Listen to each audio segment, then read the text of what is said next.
Življenje po smrti. Naslednji teden bomo praznovali velikonočne praznike. Spominjali se bomo Jezusovega trpljenja, smrti in vstajenja. To so teme, o katerih nočemo govoriti. Nihče si ne želi trpljenja. Nihče niti noče govoriti kaj dosti o njem. Smrt je še težja tema. Z njo se kot prisilo soočamo ob smrti. Resnica pa je, da se vsi moramo soočiti s smrtjo. Človeška stopnja smrtnosti je 100%. Tudi če bomo dočakali 100 let, bo prišel dan smrti. Zato se najraje izogibamo te teme. Isto je bilo v Jezusovem času. Od takrat je Jezus začel svojim učencem kazati, da bo moral iti v Jeruzalem in veliko pretrpeti od starešin, velikih duhovnikov in pismoukov, da bo moral biti umorjen in biti tretji dan obujen. Peter pa ga je vzel k sebi in ga začel grajati. Bog ne daj, Gospod, to se ti nikakor ne sme zgoditi. Tema o trpljenju in smrti tudi učencem ni bila všeč. Ko je Jezus začel govoriti, da mora trpeti in umreti, se s tem niso hoteli soočiti.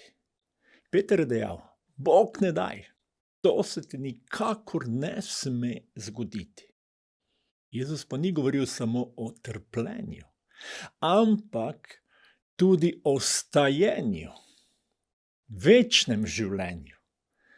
Ta del sporočila pogostokrat spregledamo. Tudi učenci so ga, saj ne bi bili tako odločno proti oziroma vse do Jezusovega vstajenja niso razumeli, da bo Jezus po trpljenju in smrti vstal od mrtvih. Osrednjo sporočilo velike noči je, smrt ni konec. Življenje se smrtjo ne konča. Dragi poslušalci, dragi bratje in sestre v Kristusu, ali slišimo? Smrt ni konec. Če to ne slišimo, vidimo, verujemo, smo spregledali vse. Pavel je bil pretresen, šokiran, ko je slišal, da nekateri kristjani v Korintu učijo, da ni vstajenja. Nemudoma se je odzval, tako da je zavrgel njihovo učenje. Napisal je besede. Spominjam vas, bratje, na evangelij, ki sem vam ga oznanil in ste ga tudi sprejeli, ter stojite trdno v njem. Po njem ste na poti rešitve, če se trdno držite besede, ki se vam jo oznanil, razen če ste zaman sprejeli vero. Izročil sem vam predvsem to, kar sem sam prejel. Kristus je umrl za naše grehe, kakor je v pismih. Pokopan je bil in tretji dan je bil obujen, kakor je v pismih. Pavel je odločen. Če ne vidimo vstajenja, zanikamo bistvo evangelija. Če Kristus ni bil obujen od mrtvih, je naša vera prazna, brez smisla in koristi. Svoje zaupanje smo položili v sleparja. Potem je neumno, da so mnogi bili pripravljeni trpeti in umreti za evangelij. Zakaj bi bil pripravljen sprejeti bolečino in trpljenje zaradi svoje vere v Jezusa, če nimamo upanja na vstajenje? Peter, potem je vstajenje Jezusa Kristusa ena najbolj brezbožnih, izprijenih, brezsrčnih potegavščin, kar jih je bilo kdaj potaknjeno človeškemu umu. Ali pa najbolj fantastično dejstvo zgodovine. Sami sebe moramo vprašati, kaj je privedlo učence do tega, da so hodili okrog in oznanjali vest o stalem Kristusu. Od oznanjanja niso imeli nobene vidne koristi. Ugled, bogastvo, višji socialni položaj. Prvi kristjani so bili za svoje oznanjanje pripravljeni trpeti, biti preganjeni, večkrat v zaporih in na koncu mnogi ubiti. Zakaj bi bili pripravljeni sprejeti bolečino in trpljenje zaradi svoje vere v Jezusa, če nimamo upanja na vstajenje? Nova zaveza vedno znova opominja svoje bralce, naj ne pozabimo na svoje vstajenje. Pavel piše, naša domovina pa je v nebesih, od koder tudi pričakujemo odrešenika, Gospoda Jezusa Kristusa.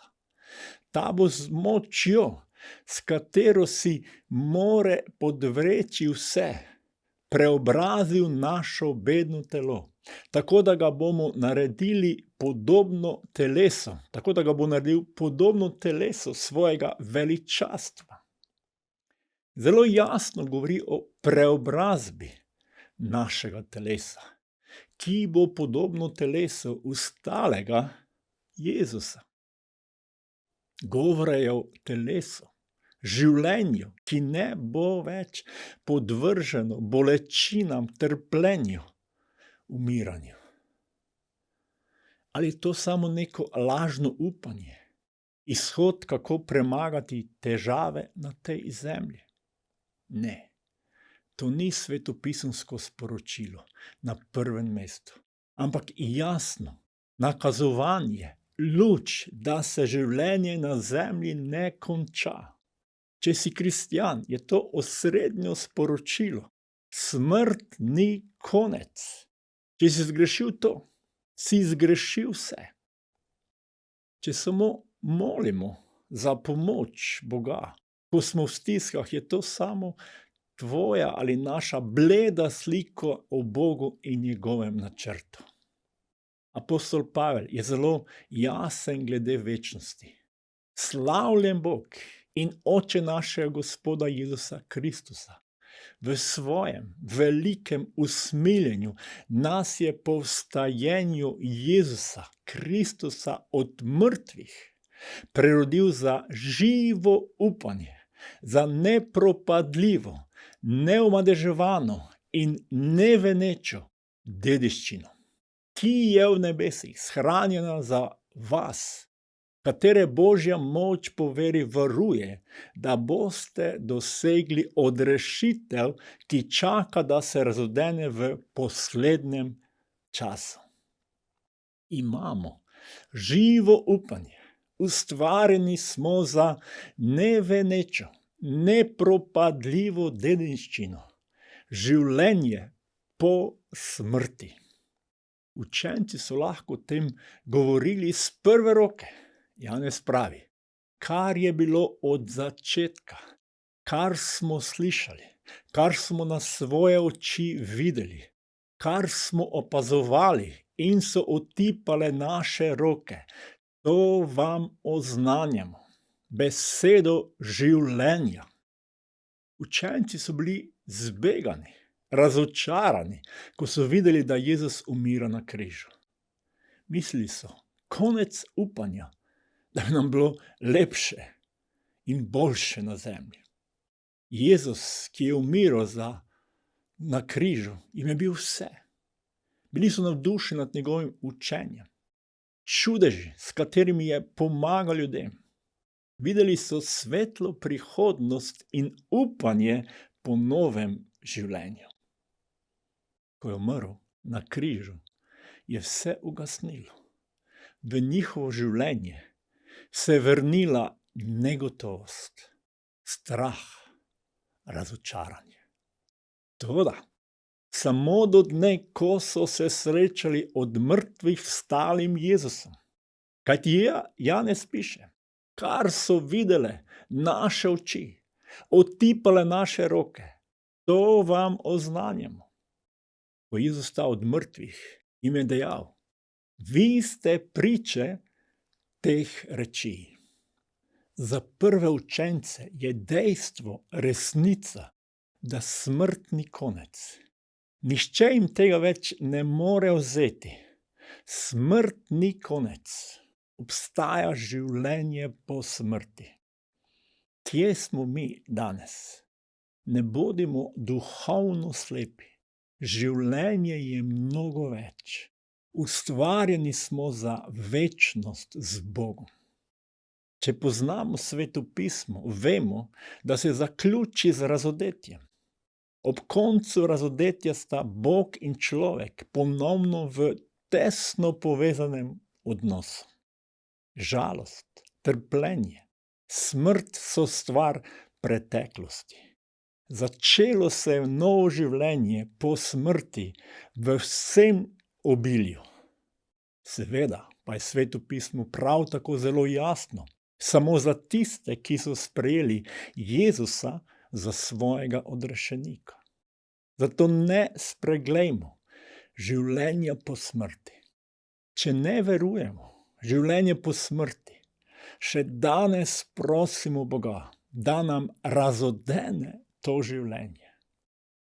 Sprejmimo Jezusa za svojega odrešenika in poskrbimo za svojo večnost po smrti skupaj z Bogom.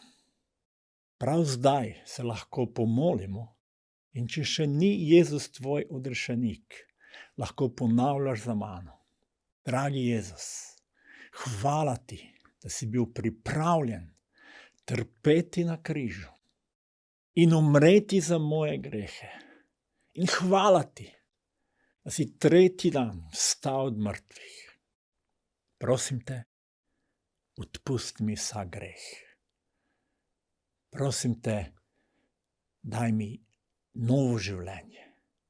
Razodeni mi, da obstaja večno življenje, da imam gotovost in hodim od zdaj naprej, Bog, skupaj s tabo, po tvoji milosti, po odrešitvi na Golgotskem križu za moje grehe.